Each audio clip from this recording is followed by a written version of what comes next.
And this pain, I can't handle it. And at one point I even called my husband in the room and I said, if you love me, get on your hands and knees and pray that I die.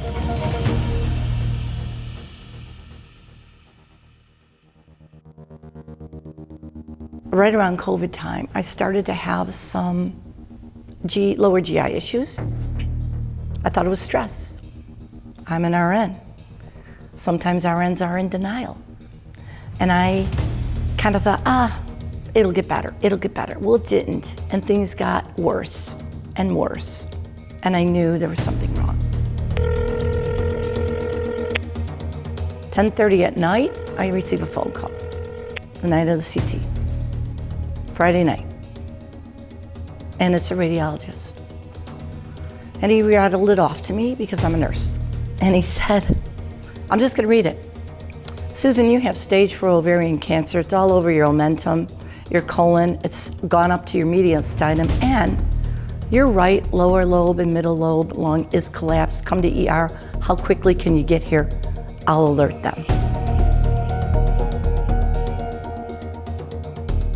I looked at my husband, and I had a hard time not getting teary-eyed because my husband, I've been married to for now 26 years.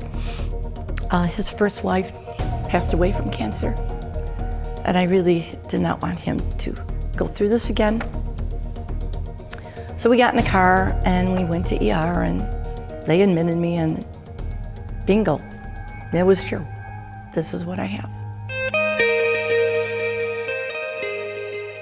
He is my great comforter. He has suffered everything, so he knows what it's like to suffer. It also says in the scriptures in the Bible, and I believe it, and I know it, and I've experienced it, he will never leave me. He walks through everything with me, so he truly understands my suffering. And I can cry out to him, and he hears. I love that word hear, because in the Bible, the first time it's written, it's called Shema. Shema means I hear and I take an action. So when we're crying out to God, he's not just listening like you and I listen. He's going to do something about it.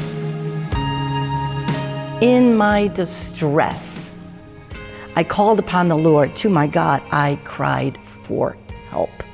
From his temple, from where he is, up there in heaven, he heard my voice, and my cry to him reached his ears.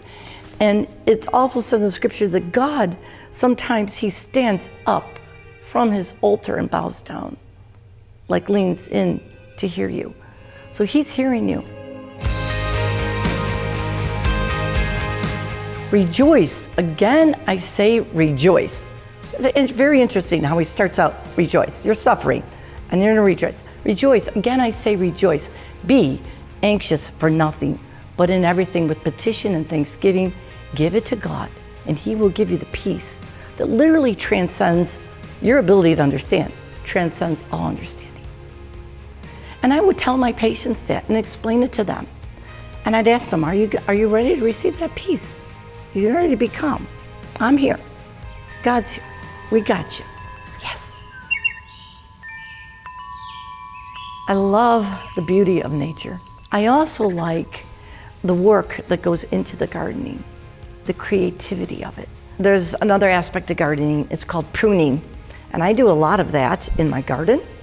I look through it and remove what is dead or what shouldn't belong there. And when I remove it, then something more beautiful comes in its place. And that's what God does in me. He's removing some things that maybe are less desirable, or can I say icky? And then he replaces it with something better, and something that is really, truly fruitful and alive. And I can trust that that's what he's doing. He's gonna weed out the stuff that doesn't belong and bring in the good, and that's what will grow.